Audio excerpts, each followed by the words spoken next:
Bismillah ar-Rahman ar-Rahim, alhamdulillah, wa salatu wa salam ala rasulillah, wa ala alihi wa sahbihi wa mawalah. Jazakallah khair. Amma ba'd. Alright, a couple of things. So yeah, the lecture is anger actually. And then, well, this is according to my schedule, so I apologize. Yani. The one that I was given was going to take precedence because this is the lecture I prepared. So the hide your pride will be later, inshallah. Just as advice, when you ask someone like Sheikh Lu'ay a question, don't call him brother, call him Sheikh, you know. You know, someone who might look young like me, call me brother, it's no problem, you know. Someone else, call them Sheikh, yeah. Jazakumullah khair. Alright, I usually don't like giving a lecture to youth when it's right after another lecture with no break, because usually what happens? They don't pay attention anymore.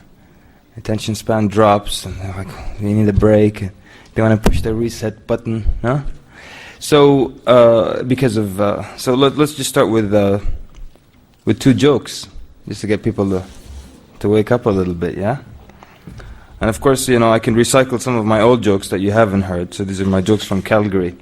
So they tell you there's a blind man standing, begging.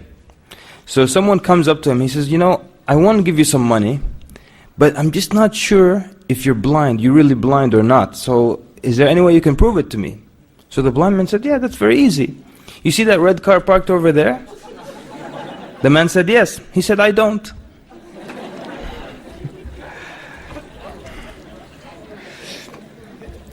All right. They tell you there was a guy,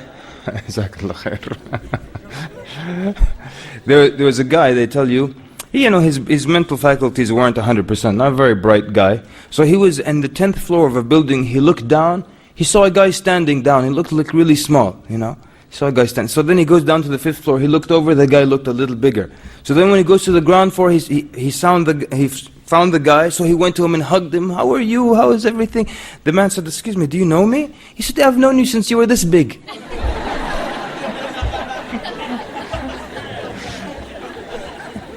That was good too? Thank you, sir. Thank you. All right.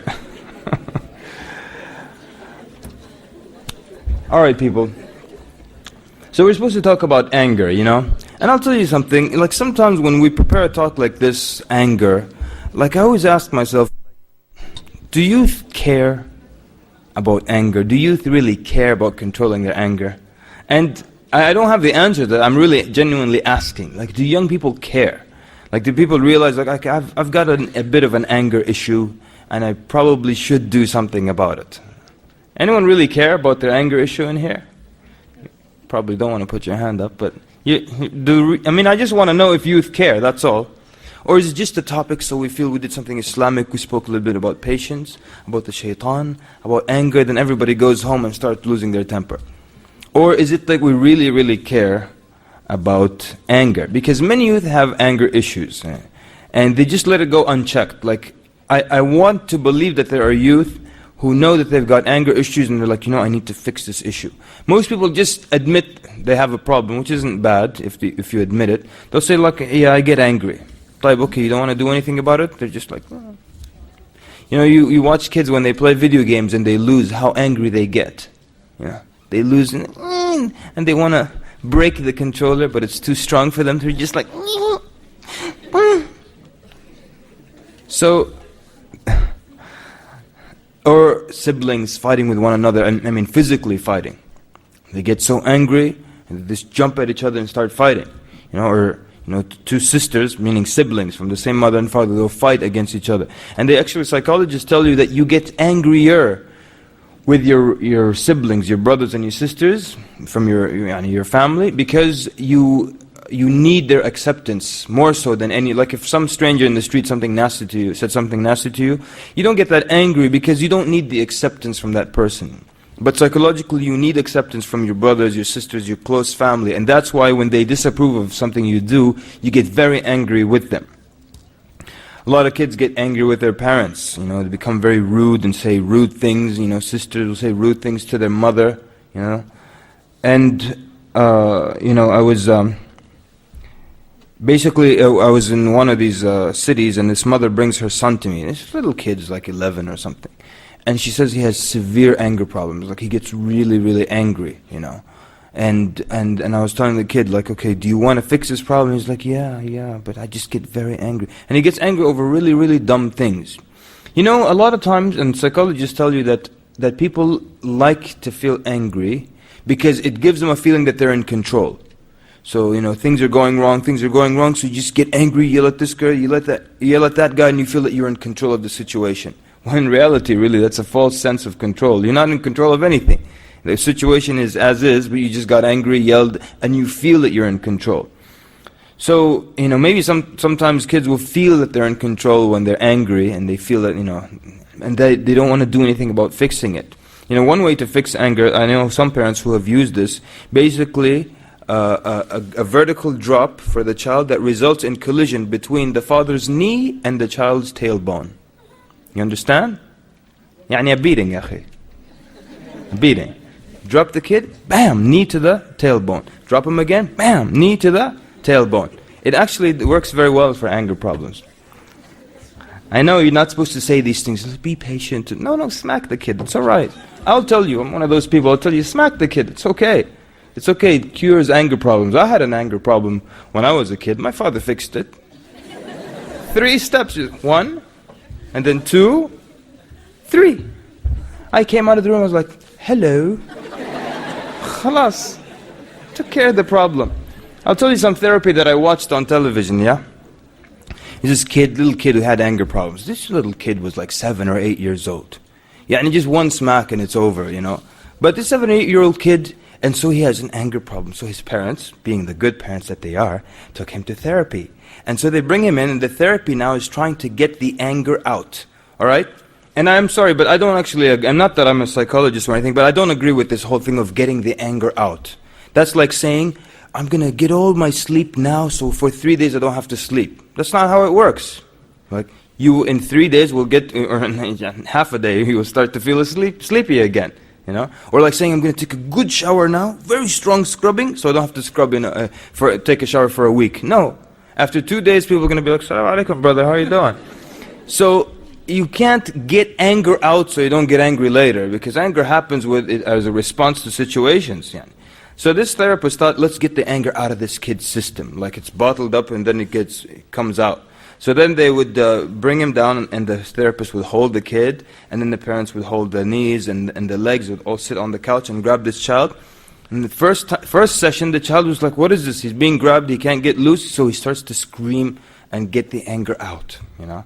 But then they showed the second and third and fourth session, the kid just started playing the role. He would just come and lie down, and then he would start looking at the doctor, then he would start pretending to be angry. I hate you.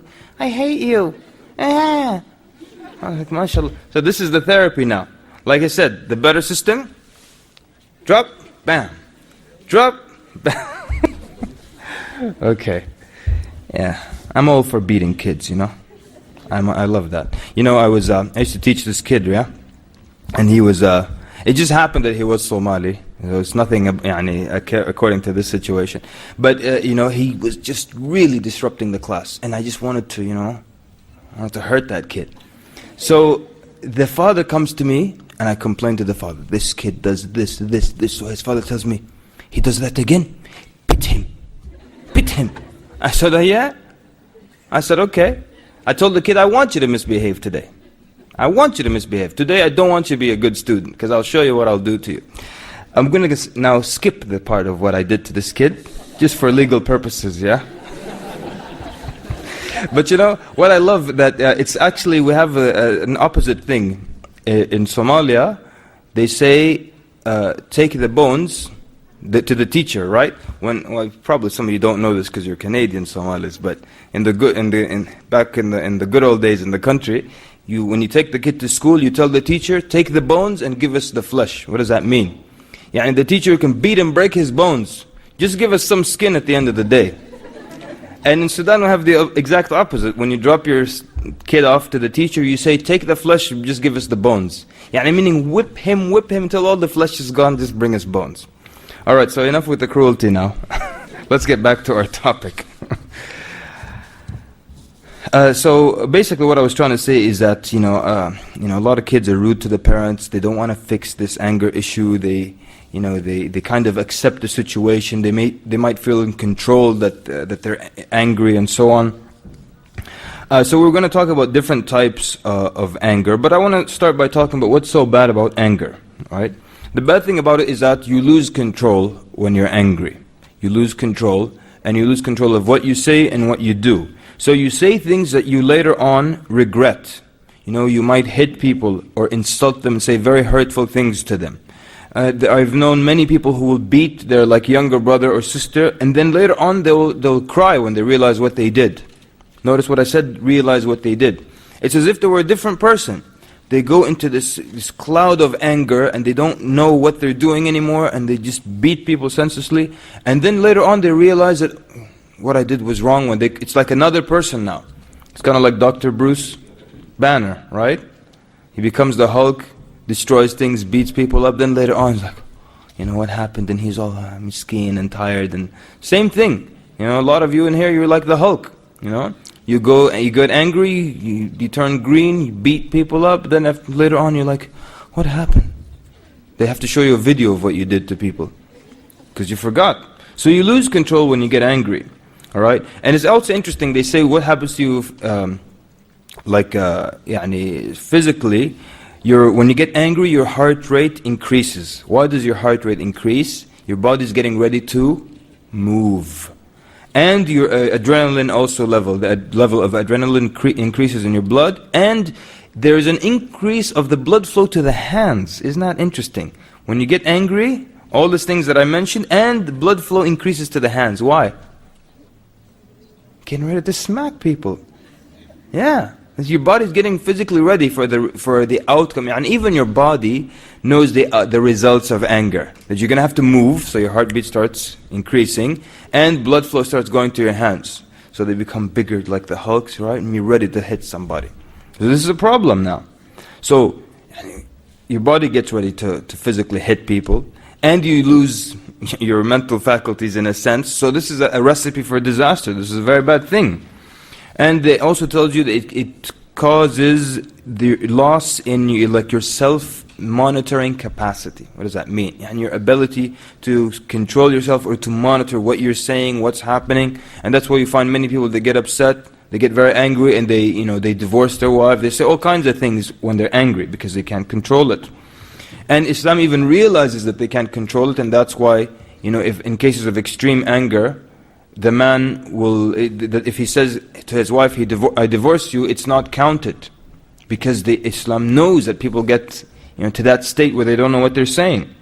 Okay, so what do you learn to be angry from? A lot of kids just learn it from their parents. They just see the father all day, turning green and getting angry and yelling and throwing things, so the kid becomes like that. The minute he gets angry, you see him throw something and smash things, because he learned it from his father, if it's the father. Or you can also learn it from your friends, and maybe they learned it from their father. Or you learn it from television, And how many times do you see in television, in the movie, the good guy, right? The protagonist, he's on the floor, they're beating him up, then he remembers something that makes him angry, yeah? And I don't know if life works like that. Four people kicking you, you're on the floor, then you remember when you used to run in the meadows, and then you had a small puppy, then somebody killed the puppy, and then you go back to the fight and you get angry, and you just get up and you beat up all four of them. And so, what the message you get is like, oh man, anger fixes the situation here. Always you see the guy getting beat up in the Kung Fu movie, the guy getting beat up, then he remembers something. Then he gets up, and he starts beating the other guy. What is this? So we get to see positive things happening from anger. You get angry, you get yourself out of a situation, the music swells up, the hair blows, and the guy, like wind blows in his hair, and he's like, oh come on, and beats the guy up. So we think, wow, anger, man, anger fixes things. So then you go to the playground, the bully is trying to push you around, you remember the movie you watched last night, come on, and he knocks you out. So, the reality is, you get upset, you lose your temper, something bad happens, the cops haul you off to jail. And nothing like the movie. But people, this is the image that they have of what a male is. And I've probably spoken about this before, that they and most people, even in the audience now, I mean, because we grew up here, you feel that the male is the one, who is tough, he's aggressive, he's strong, he gets angry. This is what a male is. These are the characteristics of a male. And that's why when you see youth, in school and stuff, you'll find them just acting tough and saying rude things to each other and threatening each other because they think this is what a male is like. Many Muslims are like this, even good practicing Muslims. Just the other day, this Muslim was telling me about how the Sahaba were. And look at how he described them. He said, when I look at the lives of the Sahaba, you see that they were tough, they were physically strong, that they would go out to battle, that they would prepare for warfare, that they had swords in the house. So he's saying now, according to him, this is a man. But you forgot so many other things about the Sahaba. That they were also very gentle, they were excellent worshippers, that they would cry hours, they would cry even if they see a bad situation occurring to someone. They were very gentle with their wives, they were nice with their children. You forgot all this stuff? You just focus on the aggressive part, because that's what the media teaches you what a male is, that the male is always aggressive. The male reacts by getting angry. The male fixes things with his fist, punch someone in the mouth, punch someone in the eye. That's how you do it. You take care of things. And a lot of us right here are affected with this thug mentality, right? Everybody's a tough guy, right? Till you get popped in the mouth, then it's different. But everybody's a tough guy. And I'm telling you, and again, you see, every conference, every Khalid bin Walid conference, I say this. Stop acting like thugs. People will come to me in the break, aren't you a tough guy? So if you're not going to smile, let's not even shake hands. How about that? That's the deal. What is this? What do you think? I'm like wearing opposite gang colors from you or something? Come frowning at me. Relax. That's not how it is, but that's what people think a male is.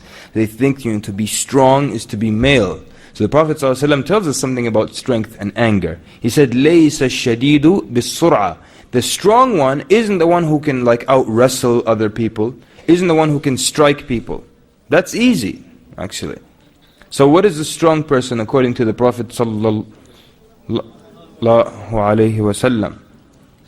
The strong person here is the one who can control his anger. The strong one is the one who controls his anger.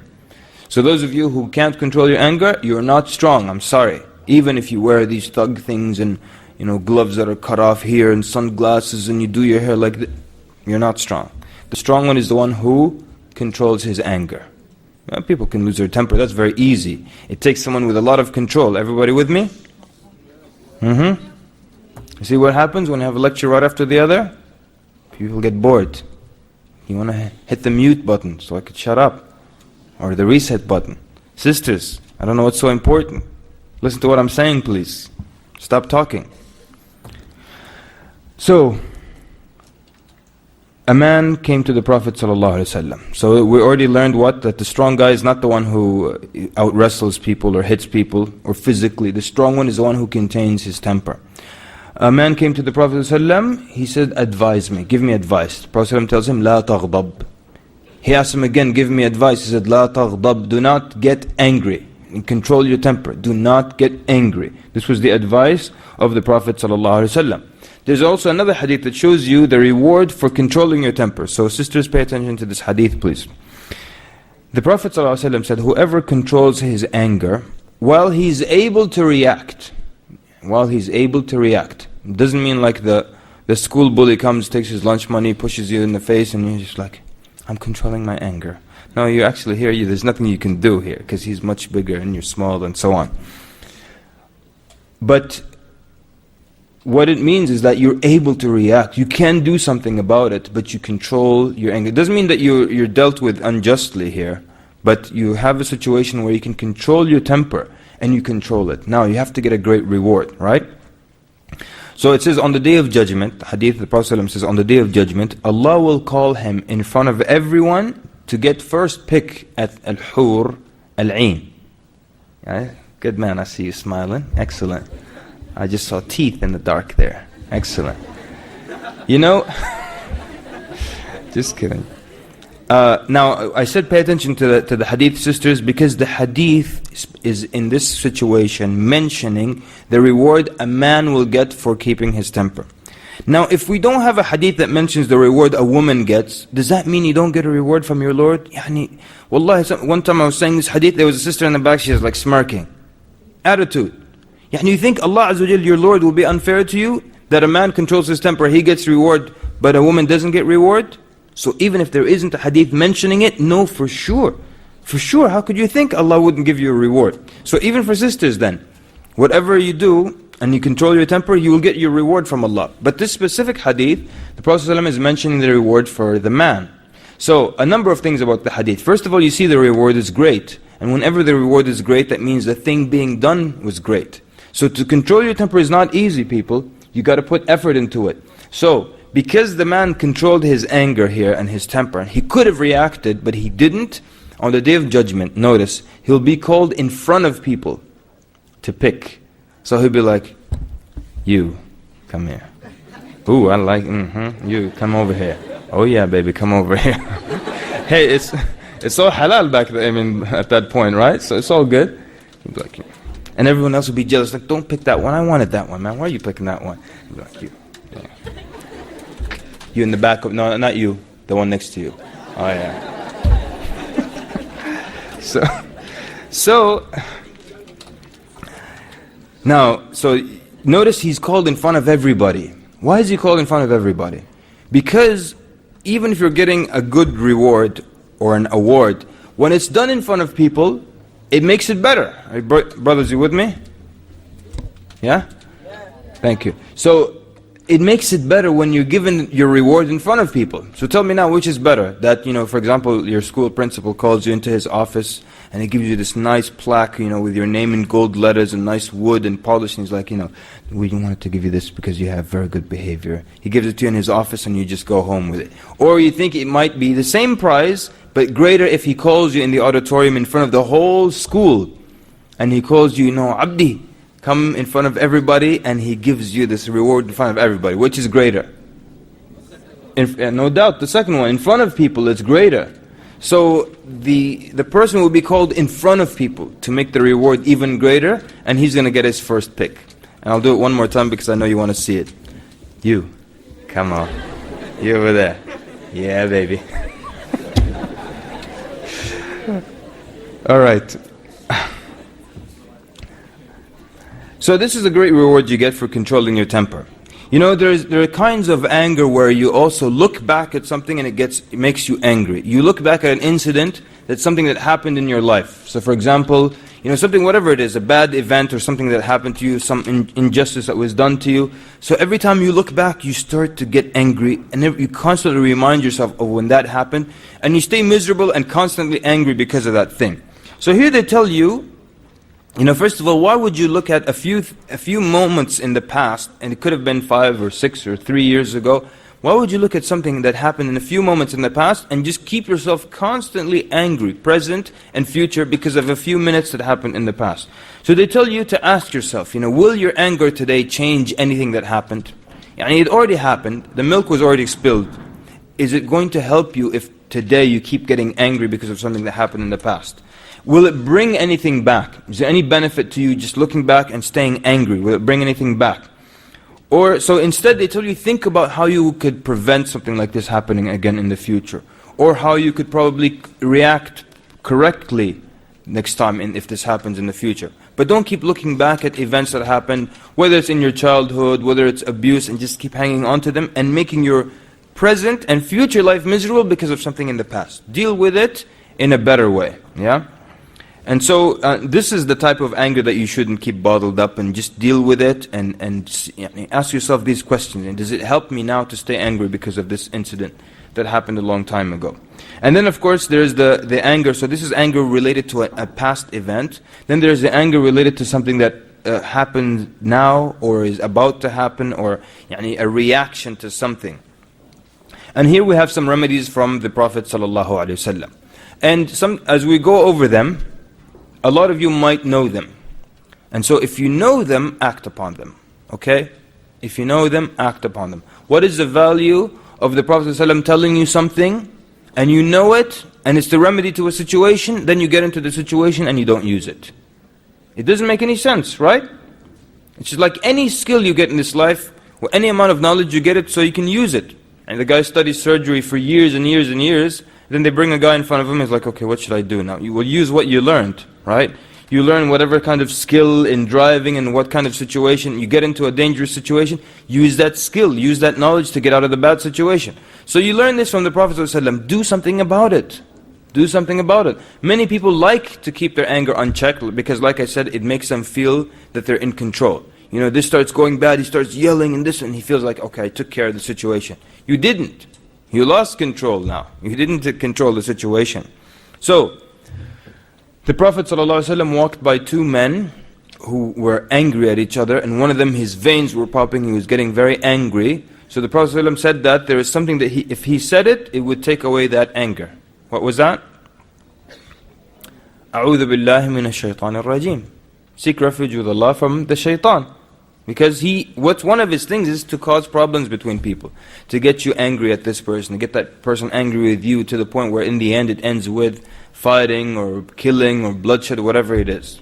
So that's one of his jobs, to cause these issues between. If his job is to cause a problem between you and your own wife, what do you think about you and just some stranger or someone you barely know?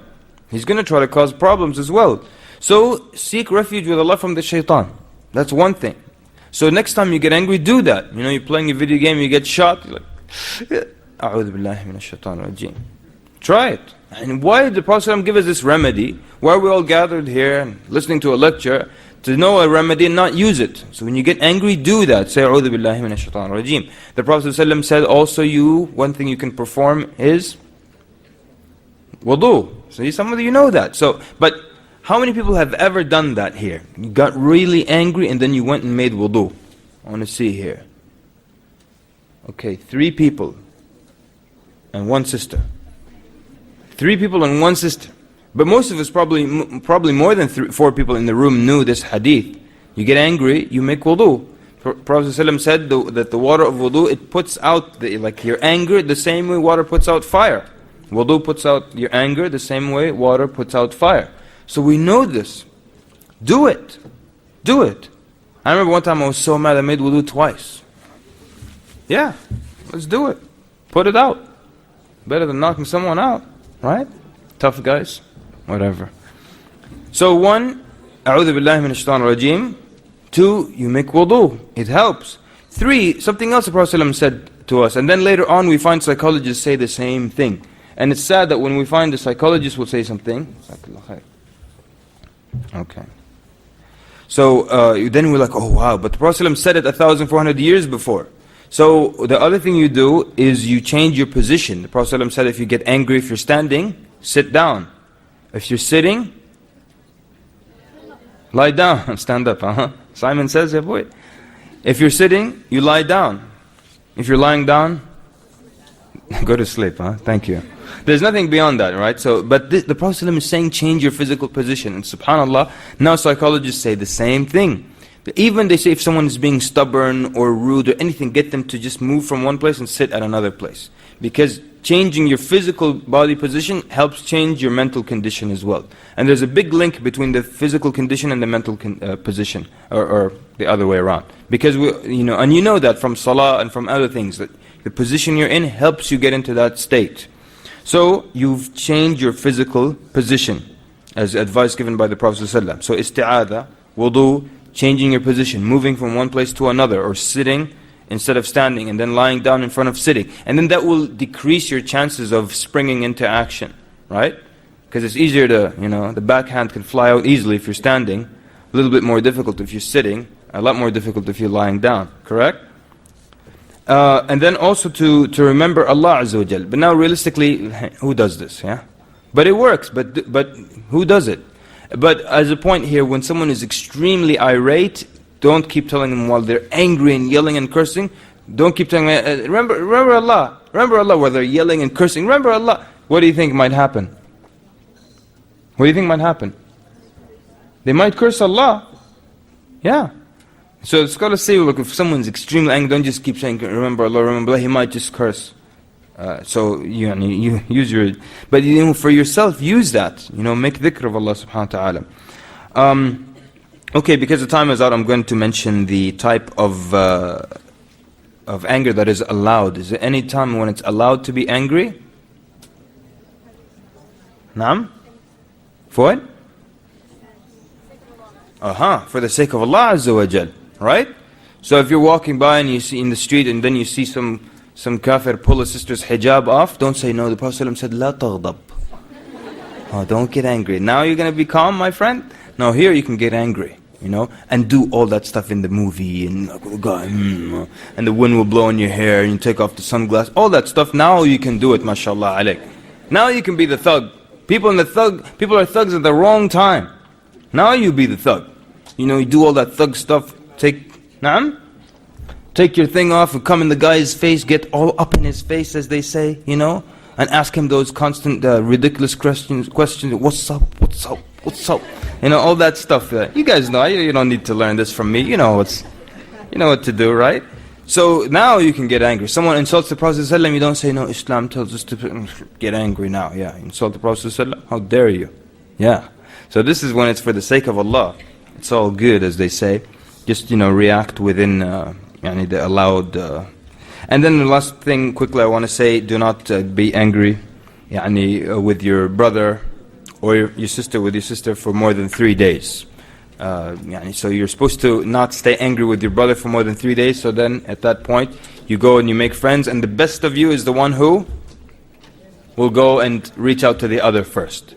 So people, look, we don't want to just gather around here, tell jokes and talk about something and then nobody acts upon it. You know, if you got a temper problem, you better control it, okay? It's going to ruin your life, it's going to get you in trouble, it's going to ruin your relationship with other people, with your parents, and it's going to carry on to your children. Work on it, people. It's not that difficult. You know, we mentioned some remedies, and one of the most important things before even the isti'adah, the wudu, the changing position, the dhikr of Allah, is to just not let yourself get angry, and you can learn that, alright? And I know people who are like that. Sallallahu wa barak ala Muhammad wa jazakumullahu khairan wa assalamu alaikum wa rahmatullahi wa barakatuh.